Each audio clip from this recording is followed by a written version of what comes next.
Bonjour, bienvenue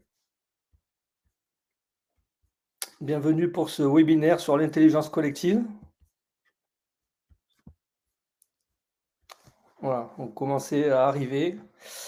Merci pour votre présence et pour votre intérêt à suivre ce webinaire sur l'intelligence collective. On va attendre quelques secondes le temps que tout le monde se connecte.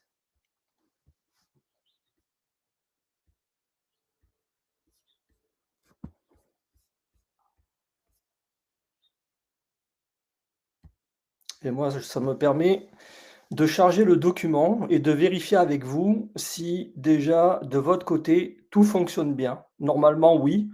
Mais ce serait bien peut-être de vérifier. Donc merci de me dire dans le chat si de votre côté c'est OK. Bienvenue à ceux qui se connectent. Super, merci beaucoup. Donc si vous avez des soucis de connexion, c'est de votre côté, voilà, qu'il faut régler ça. Je suis accompagné d'Isabelle, qui, fera la modération, du chat, et qui pourra vous aiguiller si jamais vous avez un souci. Je suis aussi accompagné de Daniel de Webikeo qui pourra intervenir et vous conseiller si vous avez des soucis techniques. Avant que je démarre, ce que je souhaiterais, c'est que vous partagiez donc l'obstacle numéro un que vous rencontrez donc sur la thématique, bien évidemment, hein, sur l'intelligence collective. Est-ce que vous avez des soucis à mobiliser votre équipe, à engager votre équipe ou à fidéliser vos clients, même si l'intelligence collective couvre plusieurs défis et enjeux. Peut-être aussi me dire quelle est votre situation, votre entreprise. Est-ce que c'est une taille, une TPE, une ETI, une PME? Est-ce que vous êtes à votre compte? Voilà, j'imagine que si le sujet vous a intéressé, c'est que vous avez des collaborateurs. Donc, quelle est votre situation et quel est l'obstacle numéro un que vous rencontrez? Parce que moi, donc j'ai assisté à bon nombre de webinaires et donc je pense que interagir via le chat, malheureusement, voilà, avec Webikeo, c'est comme ça. Donc, si vous êtes exhaustif, moi, je vais pouvoir m'appuyer sur vos situations et donc vous donner peut-être des conseils ou des orientations, ou en tout cas m'appuyer sur ce que vous pourrez me donner comme information et donc vous restituer pour que ce soit interactif le plus possible et également me dire si c'est urgent ou pas urgent parce que selon si votre situation est urgente à régler, eh bien, on n'applique pas forcément les mêmes stratégies. Voilà. Donc, merci voilà, de partager votre situation. Je répète pour les personnes, je vois qu'il y en a encore qui se connectent. On est dans le bon timing. Donc, voilà, partagez vos situations. Et Isabelle fera le tri dans le chat sur ce qui est intéressant et sur lesquels je pourrai rebondir en fin de webinaire après vous avoir fait la présentation complète. Voilà. Hop. Alors, me concernant, je suis actif depuis très longtemps, mais j'ai été un peu caché, un peu dans l'ombre, un peu dans la posture de coach, voilà, posture basse. Je n'ai pas été quelqu'un qui a hyper communiqué sur les réseaux. Il n'empêche que j'ai de l'expérience, une expérience depuis 1998, puisque j'ai commencé à me former en 98. J'ai découvert le coaching en 2005 et de 2005 à 2010, je suis devenu boulimique de formation. Je me suis formé donc à toutes les théories, les courants humanistes, du coaching justement à l'approche, l'appréciative inquiry, donc la démarche appréciative, l'analyse transactionnelle, la PNL, la préparation mentale, bref, voilà, je vais pas, vous irez voir sur mon profil LinkedIn où vous me googliserez et puis vous verrez bien mon pédigré. Donc voilà, depuis 2005 que je suis actif dans le domaine et je suis entrepreneur depuis 2000 dans différents domaines. J'ai eu à entreprendre dans la restauration, ensuite dans la presse, dans la presse, ensuite la restauration, ensuite les métiers de service, donc le coaching, j'ai eu une agence de communication. Alors j'ai eu jusqu'à 60 employés, donc je sais ce que c'est et c'est justement donc à l'occasion de ce collectif lors de mon entrepreneuriat et lors de la création d'un restaurant que j'ai commencé à mettre en place l'intelligence collective, d'abord dans mon établissement et puis ensuite avec des partenaires. J'ai à peu près à mon actif, alors j'ai pas compté, hein, c'est une fourchette, une grosse fourchette, c'est à peu près 1000 accompagnements et une cinquantaine de missions en intelligence collective, dont une qui a été médiatisée et dont on a pu faire un film. Heureusement, voilà, donc vous avez à la fois les résultats, ce qui a été médiatisé, ce qui a été partagé, ce qui a été vécu de par les spectateurs, les élus, sans qu'ils sachent forcément ce qui s'est passé en interne, en arrière-plan, dans les coulisses. Et j'ai filmé l'interview de la personne, donc c'est dans le domaine du sport, hein, c'est dans le football. Et puis j'ai des images aussi concrètement de la cohésion qu'on avait menée et de tout le travail qu'on a pu faire. Donc vous avez un bouton, mais je vous inviterai à cliquer à la fin de cette présentation. Vous avez un bouton sur lequel vous pouvez donc appuyer pour avoir accès à ce business case, à cette étude de cas qui dure une trentaine de minutes. Voilà, ça vous est proposé, offert pour compléter donc le webinaire si effectivement le sujet et le modèle que je vais vous présenter d'intelligence collective vous parle. Et si vous le trouvez intéressant, il y a une illustration complète à travers ce film. Voilà pour me concernant. J'y reviendrai d'ailleurs sur les études de cas, puisque je vais m'appuyer sur énormément d'illustrations, dont une énorme qui donne tout son sens à notre modèle d'intelligence collective, dont vous comprendrez, donc ce sera en fin de présentation. ODEBI. ODEBI, c'est donc un cabinet de coaching à l'origine créé en 2006, que j'ai transformé en 2014, c'est-à-dire que de 2006 à 2014, ça a été pour moi donc un cabinet, une société qui m'a permis donc de faire des prestations de coaching dans un premier temps, en parallèle de mes activités de restauration, et puis me rendant compte que finalement c'était la relation à l'humain par rapport aux résultats que je pouvais avoir avec mes employés. Dans mon restaurant, il y avait pas mal de professionnels qui me demandaient quelle était ma recette magique, et j'ai commencé comme ça petit à petit donc à œuvrer d'abord dans le business, après dans le sport, et puis après pour des familles. Et vraiment, ça m'a plu et j'ai eu l'occasion de coopérer avec des collègues coachs sur certaines missions parce que je n'avais pas toutes les compétences. Et là, je me suis rendu compte à quel point c'était intéressant de travailler tous ensemble.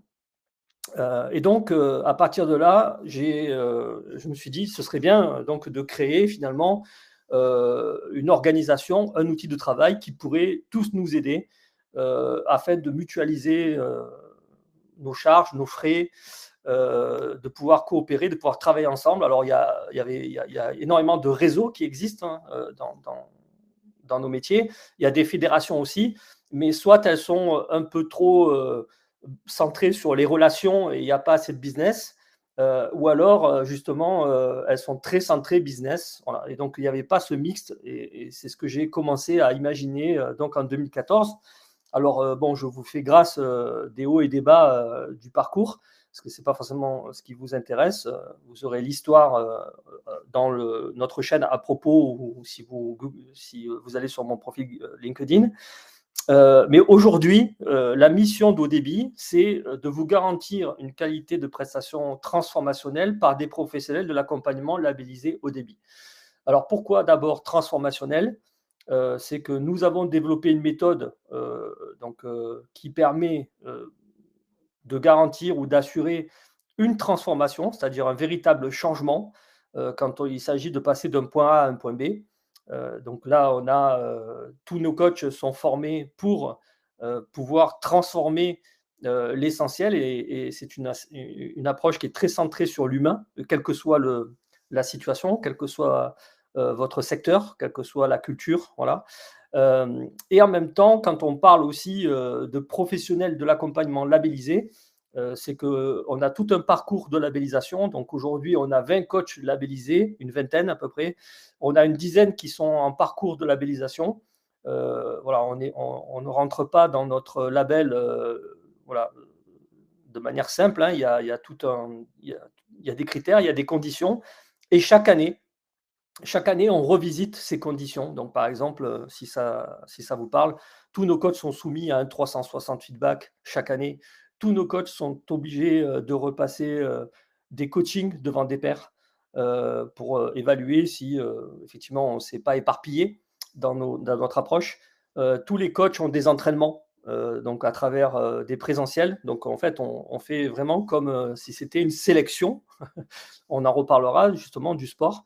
Euh, pour être certain chaque année qu'on on prescrit une prestation de qualité en fonction de nos exigences. Voilà ce que c'est qu'Odeby. Donc Odeby étant une marque qui fédère les coachs et qui assure cette qualité. Voilà pour la présentation de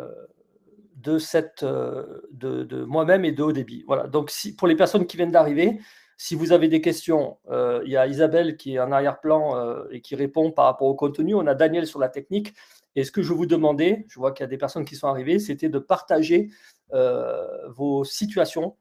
Quel est l'obstacle numéro 1 que vous rencontrez par rapport donc à l'intelligence collective, par rapport au fait de mobiliser, par rapport au fait d'engager vos équipes et pourquoi pas centrer sur le sujet d'aujourd'hui, c'est comment fidéliser ses clients avec l'intelligence collective. Partager pour que je puisse après rebondir avec vous et interagir directement par rapport à vos situations. Et puis me dire aussi votre situation et si il y a un degré d'urgence particulier. Voilà. Ceci étant dit, et Isabelle fera le tri pour que je puisse interagir avec vous en fin de présentation. Alors, du coup, je vais aborder ce webinaire d'une manière peut-être différente de ce que vous avez eu l'occasion de voir jusqu'à aujourd'hui en termes d'intelligence collective. Donc, je vais parler de ce que c'est, à mes yeux, selon ma propre perception, l'intelligence collective. On va voir les facteurs qui empêchent l'émergence de l'intelligence collective. Et enfin, donc dans la troisième partie, les actions en vue de fidéliser vos clients, puisque c'est le thème d'aujourd'hui, même si l'intelligence collective s'applique à de nombreux défis et de nombreux enjeux. On va focaliser sur la fidélisation client à travers une étude de cas qui m'est cher, voilà, pour plusieurs raisons. Je vous partagerai ça après. Et puis en fin de webinaire, justement, de rebondir sur donc, vos questions et vos partages donc, que je vous ai invité à partager dans le chat. Alors, qu'est-ce que c'est que l'intelligence collective pour moi? Alors, l'intelligence collective, c'est une forme de collaboration où un groupe de personnes travaille ensemble, bien sûr, pour résoudre un problème plus ou moins complexe et atteindre donc un objectif commun. Jusque-là, voilà la définition globale que l'on peut trouver sur les intelligences artificielles. Je ne serai pas meilleur que ChatGPT, puisque c'est l'actualité du moment. Et ça implique effectivement de partager des connaissances, des compétences, d'encourager la participation, l'engagement, de favoriser la créativité, l'innovation. Voilà. Donc, ça s'applique évidemment à de nombreux contextes, dans de nombreuses situations. La recherche, l'innovation, la politique, l'éducation, améliorer la qualité de prise de décision. Enfin bref, il y a plein de sujets. Mais globalement, quand on parle d'intelligence collective, si vous cherchez sur Google, on va parler surtout de coopération, de coordination. Donc la coopération, c'est la capacité effectivement de travailler ensemble pour atteindre un objectif commun. La coordination, c'est la capacité à aligner des efforts de la part de différentes personnes pour atteindre un objectif commun. La communication, c'est la capacité à partager des idées, des informations, des feedbacks. C'est aussi la créativité, la capacité à imaginer des solutions, à répondre aux défis, à répondre à des besoins que peuvent avoir les personnes ou l'entreprise. Et c'est aussi la confiance. La confiance, c'est la capacité à avoir foi en la compétence, à l'intégrité, à la capacité des hommes et des femmes qui composent l'entreprise. Ok, jusque-là, je pense que c'est à peu près clair. C'est comme ça qu'on utilise le plus largement possible l'intelligence collective et je vais qualifier ça de mode participatif. Alors, c'est un mot qui m'est complètement propre. C'est évidemment très réducteur, mais c'est juste pour vous expliquer que nous, on va beaucoup plus loin que la participation. Et souvent, en fait, l'intelligence collective est illustrée, ou en tout cas mis en application, par des ateliers de design thinking, de co-développement, de métaplans. Vous savez, les métaplans, c'est là où on met des post-it partout et puis on fait de l'échange, on fait du partage. Voilà, il y a des choses qui sont partagées. Le co-développement, c'est partager une idée et recueillir sous plusieurs formats possibles de co-développement. Je pense par exemple à Olivier Zara qui fait avec sa méthode Synergie Fort. Le co-développement, c'est poser une idée à laquelle je n'ai pas forcément une réponse, à laquelle il n'y a pas forcément de réponse, parce que c'est incertain, complexe, volatile. Et donc, j'ai besoin de recueillir l'avis et l'expérience de collègues, d'associés, de collaborateurs, et chacun va me donner son idée ou me poser une question. Voilà. Le photolangage, c'est pareil, c'est partager donc des photos et chacun va donner son ressenti, le social learning. Enfin, bref, vous voyez, il y a des tas de modes d'application quand on parle d'intelligence collective sur Internet et dans la plupart des cas. Et moi, en fait, je pense que ce serait plus juste d'appeler ça de l'intelligence collaborative, de l'intelligence participative. Pour moi, c'est ça, en fait, qui est donné à travers ces différents ateliers. Alors, je n'ai rien contre, hein, je pense que c'est utile, vous allez voir. Je pense qu'on peut aller plus loin, tout simplement, moi-même utilisant ces techniques, bien évidemment, lorsque c'est stratégique. J'aimerais, pour aller plus loin, utiliser la biodiversité, m'inspirer de la biodiversité et, par exemple, des fourmis, des abeilles et des étourneaux. Donc, on a affaire là à des insectes, mais c'est pareil, hein, il y a des animaux aussi, hein, les loups, les lions, les bisons, les moutons, etc. Mais donc, il y a une différence justement entre les fourmis, les abeilles et les tourneaux. Ce qu'on voit par contre, c'est qu'elles sont organisées d'une manière ou d'une autre. Il y a une organisation. Alors, pour les fourmis, on va les qualifier d'insectes communautaires et sociaux. Les abeilles, c'est une communauté, ce sont des insectes sociaux, et les étourneaux, c'est des insectes communautaires. C'est quoi qui fait la différence? C'est que même s'il y a une forme collective d'intelligence pour ces trois insectes, pour les fourmis et les abeilles surtout, il y a une organisation, il y a une hiérarchie, il y a une façon de s'y prendre par rapport à la complexité. Et les fourmis sont à la fois des insectes sociaux et communautaires, même s'il y a une reine. Donc, il y a une organisation complexe. On sait, on connaît tous, chacun d'entre nous, ces formes d'intelligence pour pouvoir assurer la survie de l'espèce. Et pour les étourneaux, qui sont qui sont des insectes communautaires, il y a une forme d'intelligence collective, puisque vous voyez bien que, alors j'en ai d'autres, hein, les grues, on peut parler des sardines, enfin bref, on peut parler de tas d'autres catégories d'insectes et d'animaux communautaires. Et là, ce qu'on se rend compte, c'est qu'il y a une forme d'intelligence collective, mais il n'y a pas de leadership, il n'y a pas d'organisation par rapport à la complexité. C'est ce qui fait la différence avec les fourmis et les abeilles. Mais par contre, on ne peut pas nier qu'il y a un regroupement, qu'il y a une façon de fonctionner ensemble. Et effectivement, le leadership va tourner en fonction de chacun d'entre eux. Donc là, je parle des étourneaux, je parle des sardines, je parle des bancs de poissons, je parle des moutons. Voilà. Et effectivement, il y a une forme donc, de leadership qui va passer à tour de rôle en fonction du danger qui est ressenti. Pour les étourneaux, c'est vibratoire. Donc, en fonction de la vibration du moment, eh bien, il y a un étourneau ou un autre étourneau qui va orienter dans un sens ou dans l'autre en fonction de ce qu'il perçoit. Donc par rapport à différentes perceptions sensorielles et vibrations sensorielles.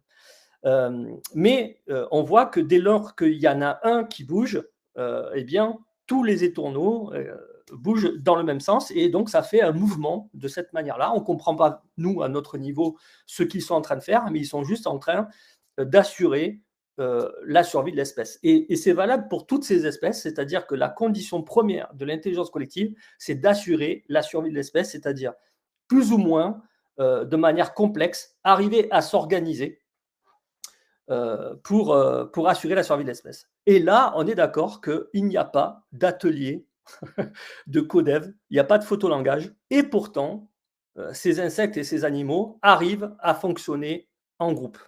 Et c'est là où je voudrais vous amener, parce que nous, en tant qu'humains, on a ces comportements-là aussi. Alors là, je suis désolé, le document ne permet pas de montrer les mouvements de foule, mais vous pouvez aisément les imaginer lors d'événements sportifs, lors de manifestations et de grèves, lors d'attentats et de catastrophes naturelles. On peut agir à ce moment-là un peu comme ces insectes ou ces animaux communautaires. C'est-à-dire que, en fonction du danger, on voit quelqu'un courir, hein, on dit souvent l'expression on agit comme des moutons. Eh bien, on va suivre finalement l'élan, ne sachant pas ce qui se passe, on va suivre le mouvement. Donc, on a ça en nous aussi. C'est ça que je veux vous expliquer en nous inspirant de la biodiversité.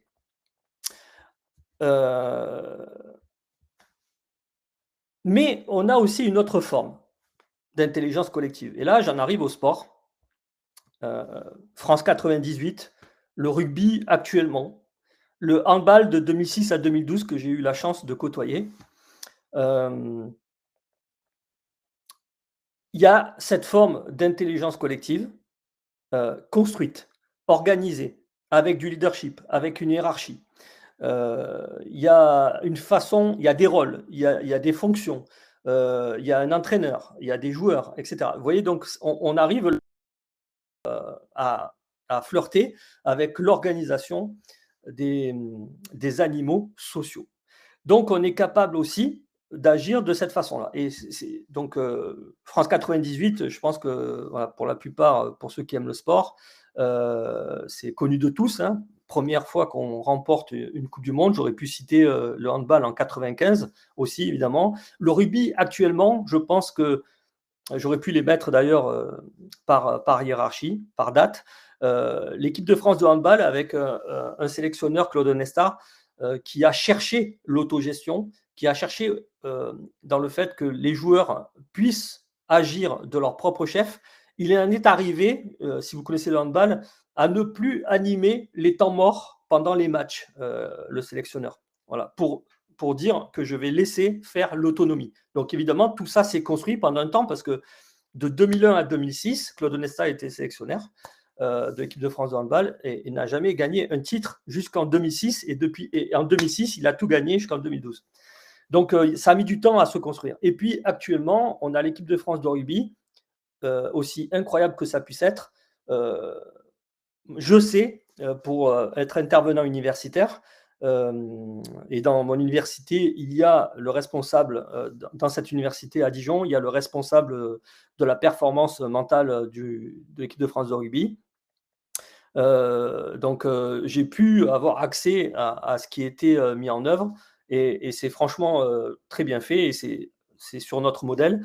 Donc, il y a énormément de choses construites. Si vous aimez le sport et que vous avez regardé des reportages, vous avez pu voir des mots écrits dans les vestiaires. Alors, c'est un mot qui veut rien dire pour vous ou qui peut-être veut tout dire, mais pour eux, je sais que c'est peut-être des mots qui sont importants parce qu'on va parler de valeurs à ce moment-là et d'identité. On va y revenir.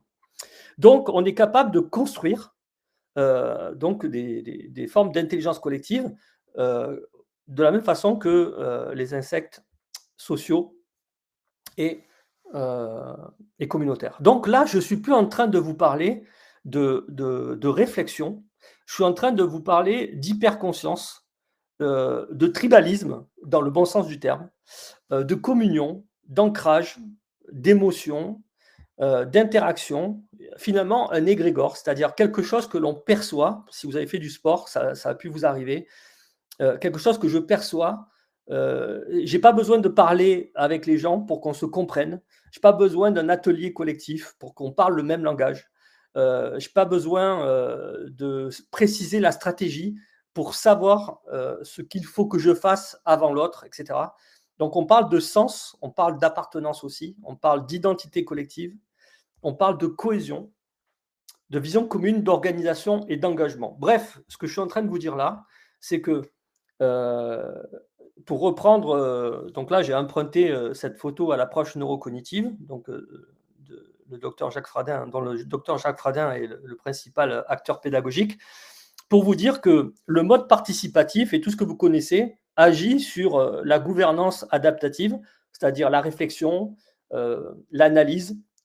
C'est avec cette gouvernance-là, ce territoire cérébral que je vais pouvoir conceptualiser, théoriser, être créatif. Évidemment, ça vient toucher aussi les émotions, parce que quand on fait un métaplan, quand on fait du photolangage, on partage des émotions. Par contre, à aucun moment, ces outils viennent toucher tout ce qui est grégaire et instinctif. Et donc, moi, je vais parler à ce moment-là, comme je l'ai dit, enfin, je l'ai pas, comme j'ai mis sur les slides, du côté instinctif. L'instinctif, on est sur donc tout ce qui est grégaire, donc tout ce qui est pouvoir, racine, euh, automatisme. Donc aussi, évidemment, sur la gouvernance instinctive, on est sur le territoire reptilien. Donc, si on donne quelques données cérébrales, donc c'est tout ce qui assure la survie. Et on est d'accord qu'au final, ces territoires-là ne peuvent pas comprendre l'information, mais par l'information, on peut aller agir sur ces territoires. Et c'est ce qui se passe notamment dans nos cohésions de groupe, par exemple, avec notre modèle. On va venir intervenir à travers des ateliers, effectivement, mais on va venir toucher ces zones-là pour que justement ces critères puissent se développer. Et comment ça se traduit en entreprise? Eh bien, ça se traduit par de la défense automatique de la société. Ça se traduit par des relations et des interactions constructives. Même si c'est peut-être en mode, comment dire, pas conflit, mais en mode on discute, on échange par rapport à nos convictions, il n'empêche que ça reste constructif, ça reste dans notre mode d'évolution, dans notre mode d'avancée. On va toucher effectivement aussi au côté social.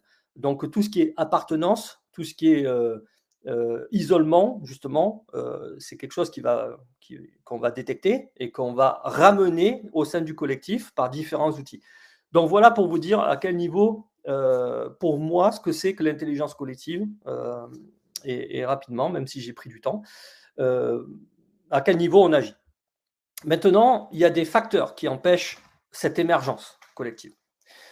Ces facteurs, donc, c'est au niveau, il y a 3 niveaux. D'abord, au niveau de la gouvernance, donc ce que j'appelle le leadership. Le leadership étant celui qui donne le cap, celui qui montre la voie, celui qui donne du sens, celui qui emmène, celui qui entraîne, celui qui est devant, celui qui est éclaireur. Donc aujourd'hui, par rapport à notre monde d'aujourd'hui, pour reprendre la métaphore du sport, être un Zidane, c'est compliqué.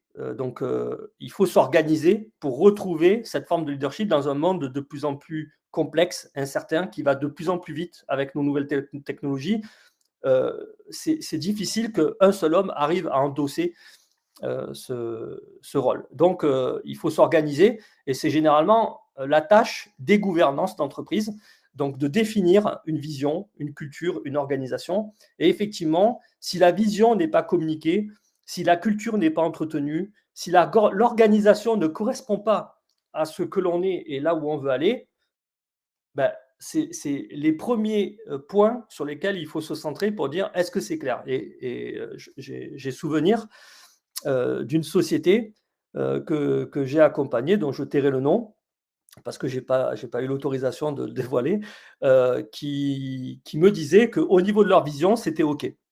Il n'y avait pas à la retravailler, qu'elle était claire. Je dis OK, pas de problème. Je vais à leur assemblée générale et je dis par contre, ce qui serait bien, c'est de tester pour voir si effectivement c'est dans la tête de tout le monde. Il y a 24 associés donc en AG, en assemblée générale. Première question, c'est OK, on a défini la dernière fois lors de notre dernière AG la vision. Qui peut la donner? Eh bien, il n'y a pas un associé qui a pu donner la vision. Voilà. Pourquoi? Parce qu'en général, donc, surtout dans les petites entreprises, les ETI ou les petites PME ou les TPE, c'est la source, hein, c'est le dirigeant, c'est celui qui a créé l'entreprise. Et en général, il s'approprie la vision, il oriente en fonction de ce qu'il voit, de ce qu'il veut. Alors au début, c'est très bien, parce qu'au début, c'est lui qui est porteur du projet, mais très rapidement, il va perdre le contact avec le terrain et il va falloir qu'il relaye donc les informations avec ses managers qui ne vont pas pouvoir, en fait, comment dire, qui vont avoir une vision forcément différente de là où il faut aller en fonction des informations du terrain. Et là, en fait, c'est pas le truc n'est pas de prendre en compte uniquement ces informations-là, mais il faut amalgamer à la fois la vision initiale et les modifications terrain qui sont en train de s'opérer. Exemple, là, ce qu'on est en train de vivre aujourd'hui avec l'intelligence artificielle va revisiter complètement notre façon de travailler. Si on n'est pas au clair et en termes à la gouvernance, on a des avis là-dessus et qu'on ne voit pas concrètement les changements opérationnels qui sont en train de se faire, il va y avoir une catastrophe. Donc, exemple, hein, l'entreprise Kodak, qui était leader sur son marché et qui a complètement disparu parce qu'elle n'a pas su prendre le virage du numérique. Donc, c'est sûr que l'intelligence collective ne peut pas se mettre en place à travers ce que je vous ai présenté si la vision n'est pas connue, n'est pas partagée, n'est pas commune, si la culture n'est pas identifiée, n'est pas cultivée, et si l'organisation n'est pas claire ou ne correspond pas à ce que nous sommes et là où on veut aller. Ça, c'est au niveau de la gouvernance. L'intelligence collective ne peut pas non plus être mis en place ou vivre avec au niveau du management, c'est-à-dire au niveau de la dirigeance. Si les règles ne sont pas bien déterminées ou si elles sont personnalisées ou si elles sont en fonction de ce qui arrange le management. Si les rôles et les fonctions ne sont pas clairement établis, si les frontières ne sont pas établies, si la communication, donc transversale ou horizontale ou verticale, ne correspond pas non plus à l'attente. Attention, je ne suis pas en train de dire non plus qu'il faut que la communication soit toujours en mode bienveillance. Ça dépend de l'équipe. Moi, j'ai assisté à des équipes où le mode bienveillance était exclu et ça posait aucun problème. D'ailleurs, juste avant, je ne vous ai pas partagé des images volontairement de hooliganisme, mais l'hooliganisme, c'est une forme d'intelligence collective aussi, parce qu'on est dans les critères d'identité, de culture, même si la conséquence, on est d'accord, n'est pas satisfaisante, loin de là, et condamnable, évidemment. Mais c'est une forme d'intelligence collective. Donc, ça veut dire qu'en termes de communication, il faut aussi, tout comme l'organisation, qu'elle soit adaptée à ce que veulent les gens. Voilà. Ce n'est pas toujours nécessaire. Et j'ai vu des équipes gagner sans forcément que les partenaires mangent ensemble le soir. Et voilà. Alors, c'est pas mon prisme personnel. Mon prisme personnel, c'est que effectivement, meilleure l'entente est, et meilleur on sera ensemble. Mais j'ai vu l'inverse se produire. Et puis, il ne faut pas non plus oublier qu'au niveau individuel, il y a peut-être aussi des impossibilités. Tout ne dépend pas du management ou du leadership. Ok ? Attention, voilà, ça aussi, c'est un point, même si la plupart des cas, moi j'ai entendu des psychologues dire que, par exemple, le mal-être au travail est forcément lié à une mauvaise organisation. Alors, ça, c'est un échange que j'ai eu avec un psychologue qui avait écrit un post Et donc ma question, ça a été: «Est-ce que tous les salariés sont malheureux?» Non, tous les salariés ne sont pas malheureux. Donc il se pourrait que ce soit juste une incompatibilité, mais ce n'est jamais, enfin, c'est pas toujours la faute du management, OK? Il y a aussi la personne, elle, qui travaille en fonction de sa personnalité, en fonction des biais dans lesquels elle va tomber, en fonction des jeux psychologiques qui vont se créer. Bien sûr que, le rôle du leadership et du management, c'est de créer les meilleures conditions, mais il y a des fois des incompatibilités, c'est-à-dire des écarts, des attentes, qui ne seront pas, possibles d'atteindre. Donc là, à ce moment-là, il vaut mieux réfléchir, en toute intelligence. Donc nous, quand on accompagne, des conflits, on ne sait pas si on va régler le conflit. Par contre, ce qu'on sait, c'est qu'on va sortir du conflit en toute intelligence. Mais on ne sait pas si, sortir du conflit, ça ne veut pas dire forcément repartir et renouveler une nouvelle période professionnelle, c'est peut-être aussi se séparer dans de bonnes conditions. Donc ça aussi, c'est à observer et à vérifier que, au niveau individuel, on n'est pas, quelque chose comme ça qui est en train de s'opérer. Donc pour ça, il y a des outils, hein, de diagnostic, de 360 feedback, il y a des entretiens qui peuvent se faire, bien sûr, en toute intelligence. Voilà au niveau des facteurs qui empêchent, l'intelligence collective de se mettre en place. Donc on va passer maintenant à la troisième partie, puis après, voilà, je regarde le chat. N'oubliez pas de partager, vos situations, que je puisse rebondir dessus, et donc vous apporter du concret par rapport à vos situations. Alors, les actions en vue de fidéliser les clients, vos clients. Même si, l'intelligence collective, pour moi, résout ou en tout cas, est utile pour faire face à de nombreux défis, à de nombreux enjeux, comme l'expérience client, comme la compétitivité. Donc c'est vrai que, alors je vais faire, peut-être je vais pas me faire des amis, mais éviter de faire comme l'État, hein, c'est-à-dire de rajouter 2 ans par-ci, 2 ans par-là en moins, 2 ans par-là en plus, des pourcentages par-ci parce que ça ne résout pas. C'est comme si, vous résolviez vos problématiques, par le prix. Oui, bien sûr qu'il faut penser au prix, mais au bout d'un moment, ça devient pas, si vous réglez votre compétitivité par le prix en permanence, à un moment donné, vous allez être limité. Donc en fait, la compétitivité, la productivité, l'efficacité, vous la trouvez dans l'intelligence collective.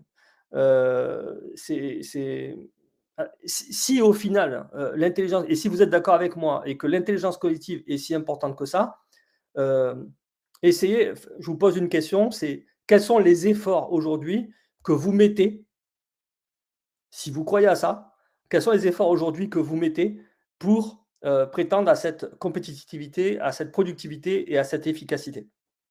Petite question pour que vous voyez, voilà, si vraiment vous êtes d'accord avec moi et que, heu, pour vous, l'intelligence collective, donc règle pas mal de points, même si vous n'y arrivez pas. Mais qu'est-ce que vous faites comme effort? Quels sont vos investissements, pas forcément financiers, vos efforts, vos investissements, vos ressources que vous construisez et que vous mettez au profit donc des humains, des hommes et des femmes de votre entreprise?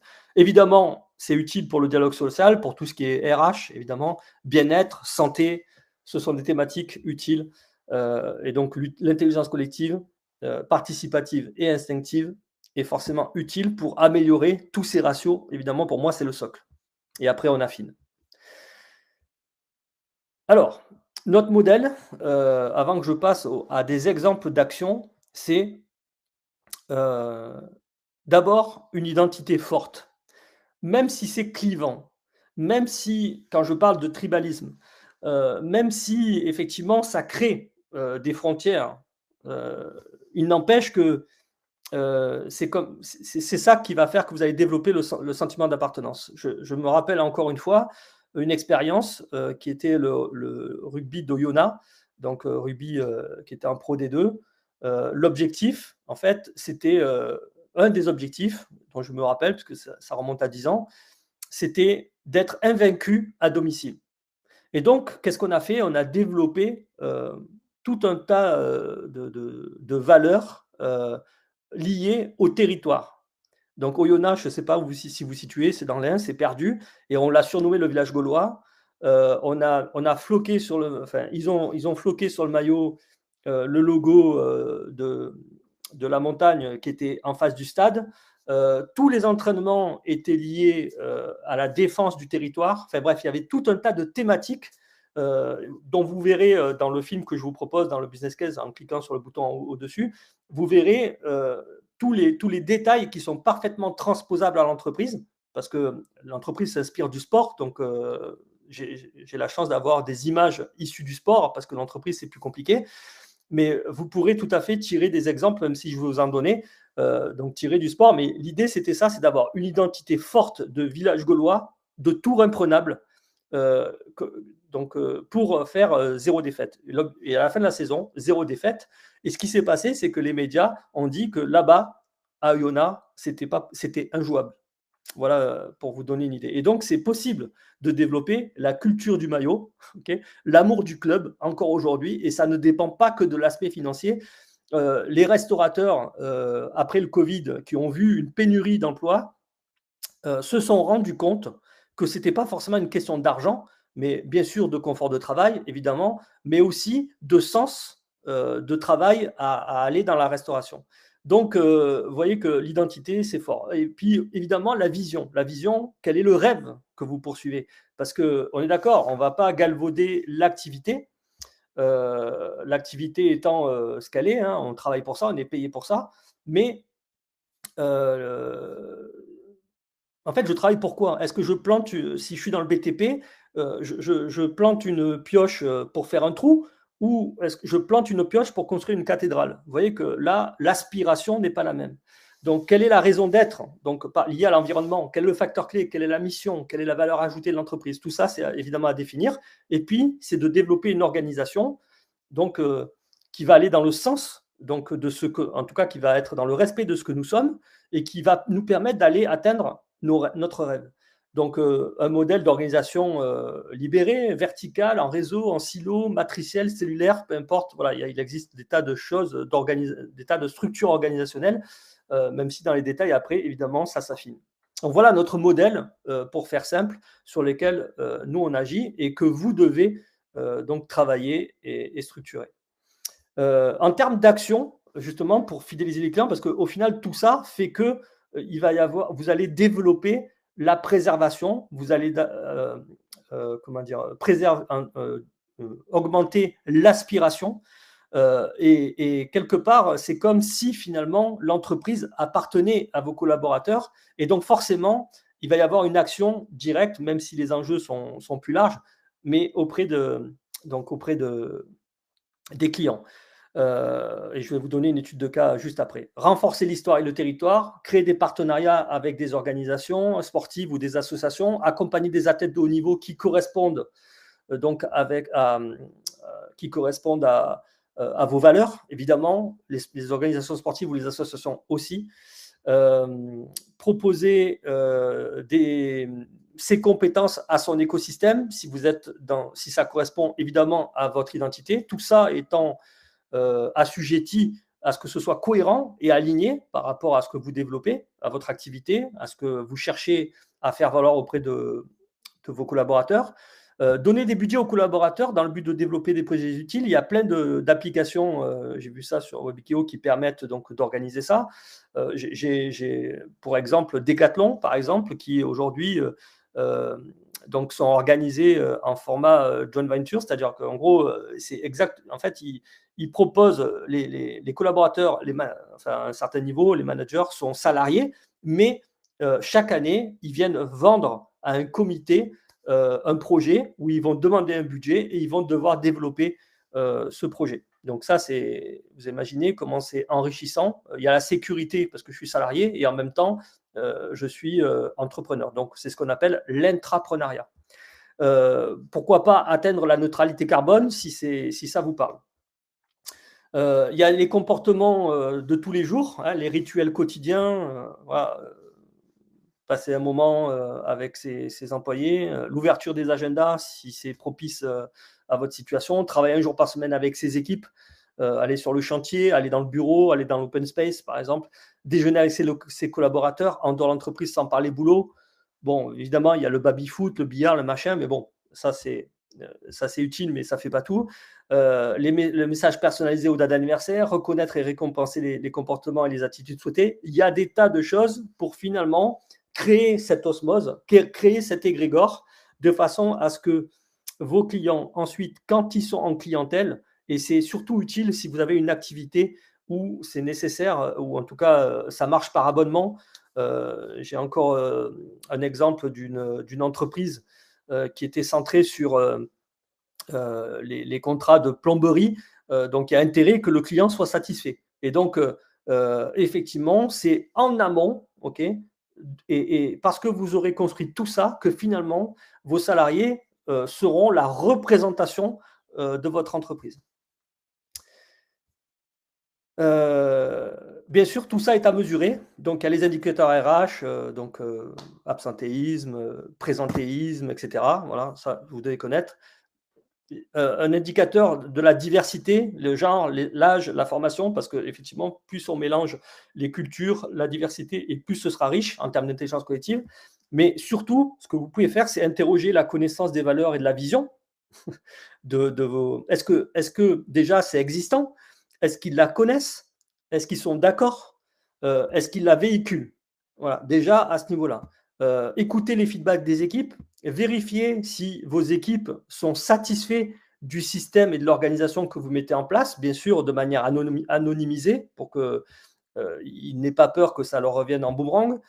Faire un diagnostic des interactions avec un sociogramme, voilà toutes les possibilités que vous avez pour mesurer votre intelligence collective. Et là, moi, j'aimerais vous parler d'une étude de cas rapidement, puisque je vois que c'est 14h17, j'ai beaucoup parlé. Et en même temps, j'ai une situation que je pourrais développer avec Stéphane. Donc, Fabrice Julien, directeur général de la clinique de Bonneveine à Marseille, donc qui fait partie du groupe AVEC, un opérateur en solutions globales de santé, avec ce groupe, donc ça s'appelait pas comme ça, le groupe avant, a repris à la barre cette clinique, donc en 2010 ou en 2011, qui était en perdition. Voilà. Et donc, il a choisi de manager par le sens et le bien-être. Donc, il a mis en place tout un tas de solutions utiles, donc, qui le fait arriver à dire aujourd'hui, le premier recruteur, ce sont les médecins. Parce que ce sont eux qui parlent en bien de la clinique et qui attirent des professionnels de santé à la clinique. Alors vous allez me dire, c'est une drôle d'étude de cas si on parle d'hôpital, parce que bon, l'idée, c'est pas de fidéliser les gens, hein, l'idée, c'est de les soigner. Mais ce qui se passe, c'est que cette renommée commence donc à apparaître et toutes les personnes de la région demandent aux médecins de privilégier la clinique de Bonneveine. Donc, c'est assez incroyable. Donc, ils ont la meilleure note possible pour la qualité et la sécurité de leurs soins, donc note A. Et pourtant, c'est pas une petite clinique. Hein. Il y a 8000 séjours hospitaliers par an, il y a 6300 interventions par an, il y a 100 000 actes externes, centres de consultation, imagerie médicale, etc. C'est une grosse usine. Et pourtant, il y a cette cohésion. Ils sont plus de 200 à la clinique. Et donc, aujourd'hui, les meilleurs recruteurs de la clinique sont les médecins. Donc, il y a énormément de travail. Donc, pareil, ils pratiquent le 360 feedback chaque année pour les managers, savoir auprès de leurs équipes. C'est-à-dire que ce sont les managers qui sont évalués par leurs équipes. Donc, en fait, on évalue souvent nos collaborateurs, on ne se fait pas souvent évaluer par eux. C'est pour vous donner la logique. Mais surtout, il y a des ateliers de co-développement. Et c'est là où j'en arrive pour le sujet, c'est que ces ateliers de co-développement qui sont faits par service, par intra-service, c'est-à-dire qui mélangent, donc il y a un partage des services, donc c'est transversal. Il y a des ateliers interservices et des ateliers intra-services. il y a donc pour faire émerger des idées. Et une des idées qui a émergé, et là, c'est juste pour vous dire la cohérence, en fait, c'est donc d'embaucher Christophe Pignol, qui est un ancien footballeur professionnel, qui a arrêté sa carrière à 30 ans à cause d'une leucémie aiguë, et donc qui s'est formé au coaching, plus précisément à l'onco-coaching, donc qui est universitaire, qui a été initié par Pierre Dantin. Et donc, lui, connaissant tout le passage qu'il y a par rapport à cette énorme difficulté de santé, eh bien, qu'est-ce qu'il vient faire? Il vient coacher les personnes, il vient leur apporter son aide, son expérience en mode coaching auprès des patients, si bien que les patients, au final, souhaitent alors revenir, non pas pour se faire soigner, parce qu'évidemment, ils vont éviter l'hôpital, mais l'hôpital étant vu comme finalement quelque chose de pas agréable, de pas confortable, voire limite d'horreur, eh bien, les patients reviennent dire bonjour aux médecins de leur propre chef et reviennent solliciter Christophe et reviennent dans des ateliers que Christophe anime alors qu'ils sont plus malades, alors qu'ils n'ont plus à être là tellement l'accroche. Donc en fait, quand c'est cohérent, quand c'est aligné, voilà ce que l'on obtient. Et voilà un peu le résultat. Alors, je voulais vous dire aussi autre chose. Par exemple, un autre exemple qu'ils font, c'est qu'ils reçoivent donc des personnes qui sont en rééducation par rapport à la maladie de Parkinson. Et donc, ils ont monté toute une équipe. Mais c'est pas que des médecins, c'est-à-dire qu'il y a différents intervenants. Vous avez un coach vocal, vous avez bien sûr des kinés, bien sûr des médecins, des orthophonistes, des psychologues, mais aussi des coachs sportifs. Il y a des ateliers. En fait, cette clinique est en train de reproduire avec leurs clients, avec leurs patients plutôt, exactement ce qu'ils font pour eux, tellement ça a été opportun. Alors évidemment, c'est une clinique privée. Il y a la notion de rentabilité, mais pour lui, c'est la conséquence. Et le le PDG du groupe avec, bon, bien sûr, a un œil sur la rentabilité, mais le laisse complètement faire parce que tant que il n'y a pas que l'indicateur rentabilité, il y a aussi effectivement la notion de bien-être et puis de réputation. Et puis effectivement, à partir d'économies d'échelle, tant que la clinique est remplie, c'est bon signe pour eux, évidemment. Voilà l'étude de cas que je voulais vous présenter. Vous avez au-dessus deux propositions, des boutons au-dessus, en haut de votre écran, que je ne vois pas. Donc, un business case plus complet de 30 minutes où on décortique de A à Z une situation que j'ai eu la chance en tout cas, dont j'ai eu la chance de pouvoir rassembler toutes les images, tous les témoignages, parce que ça a été largement médiatisé, ce qu'on ne peut pas faire en entreprise malheureusement. Ou alors, carrément, si ça vous a plu, si vous êtes d'accord, si vous avez un sujet qu'on ne peut pas aborder ici, d'échanger directement, vous cliquez, vous arrivez sur mon agenda, j'ai libéré des chronos et vous pouvez réserver un créneau si ça vous tente. Voilà, j'ai fini ma présentation. Il me reste quelques minutes. J'ai deux sujets. Alors, un associé qui démotive l'équipe. Et puis, que pensez-vous de l'approche cognitiviste de l'intelligence collective chercheuse au MIT? En quoi votre approche se distingue-t-elle de la tienne? Alors, je ne connais pas. Je ne connais pas Anita Wolé, je ne sais pas ce qu'elle fait. Donc, je ne peux pas comparer. Voilà, je ne sais pas. Je ne crois pas, hein, nous, notre modèle, en tout cas, peut-être qu'il existe par ailleurs. Voilà. Donc, notre différence, moi, je peux dire, je pense, en quoi nous nous différencions, mais je ne peux pas dire, je ne peux pas être dans la comparaison. Nous, ce qu'on fait, c'est d'abord un diagnostic de l'intelligence collective. Voilà. Donc, sur tous les critères que j'ai dit avant, sur le slide de notre modèle, on va vérifier si c'est existant, si c'est connu, si les gens adhèrent et si ils véhiculent. Voilà. C'est en gros, voilà, déjà pour savoir où cibler, premièrement.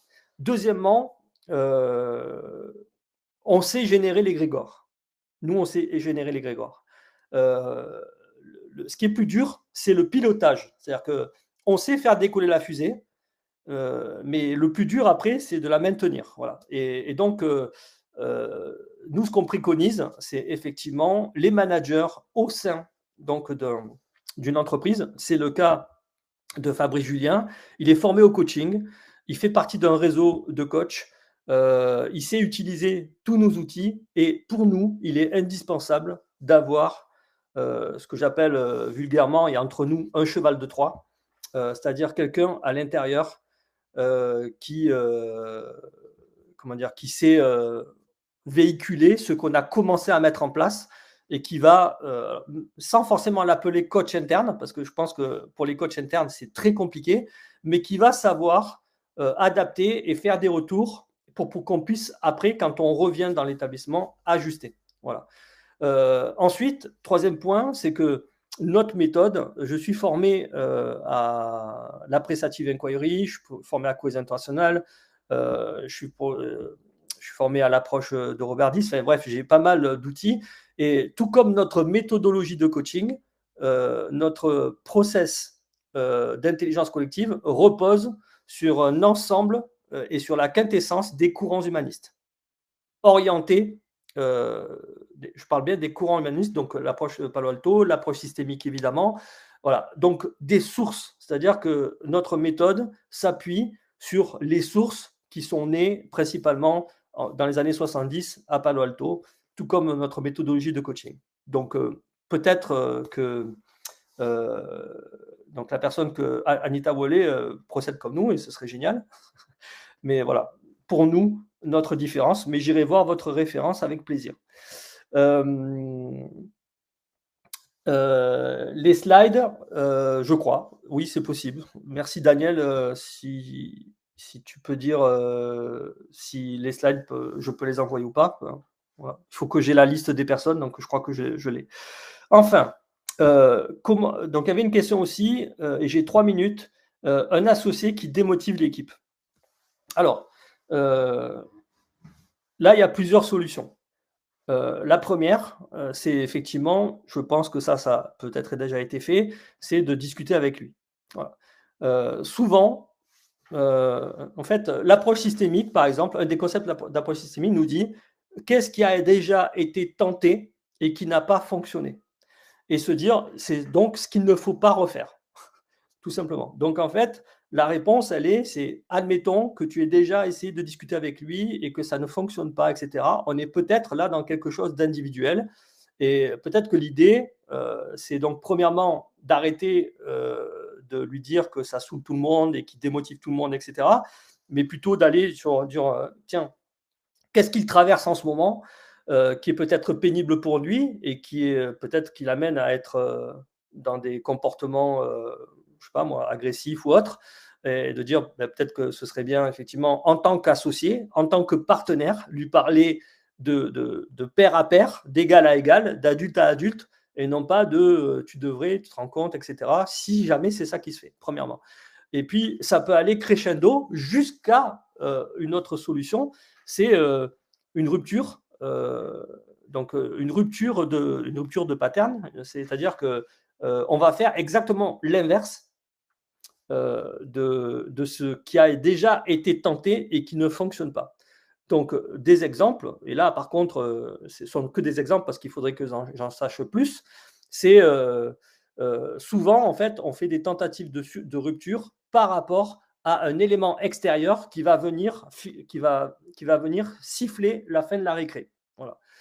Donc ça peut être par exemple voilà, organiser effectivement si les employés sont impactés, organiser de manière préventive le fait que les salariés viennent lui parler, sans parler de grève, etc., hein, évidemment, mais quand il y a tous les salariés qui viennent te voir, ça peut être impactant. Si jamais ça n'a jamais été fait. Voilà. Donc, en fait, il va falloir réfléchir de la simple intervention individuelle à quelque chose de beaucoup plus costaud. 14h29.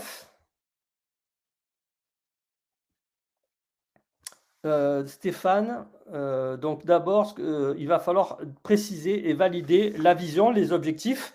Alors, moi, ce que j'aime bien faire, c'est avant, en fait, on va pas utiliser l'intelligence collective pour régler des problèmes, pour moi. Moi, je préfère parce que, dans notre façon de faire, hein, moi, je préfère d'abord, diagnostiquer, voir s'il faut d'abord régler le problème parce que, effectivement, notre façon de faire, c'est une vraie fusée qui va décoller et c'est vrai que ça peut régler des conflits, mais ce que j'ai vu, c'est que ça peut ne pas durer et ça peut être éphémère. Donc il vaut mieux avoir une intervention avant et ensuite, c'est-à-dire pour égaliser, pour faire en sorte qu'il y ait le moins de conflits possible, pour après installer l'identité, la vision, et cetera, parce que ça va générer du sens. Des fois, c'est rien du tout, c'est juste, un coaching individuel, par exemple, et puis des fois, c'est plus sérieux, il faut, venir, taper, sur sur la table, voilà. D'une manière ou d'une autre, de manière stratégique, voilà, pour le bien, bien évidemment, du groupe. Voilà, c'est notre façon de faire.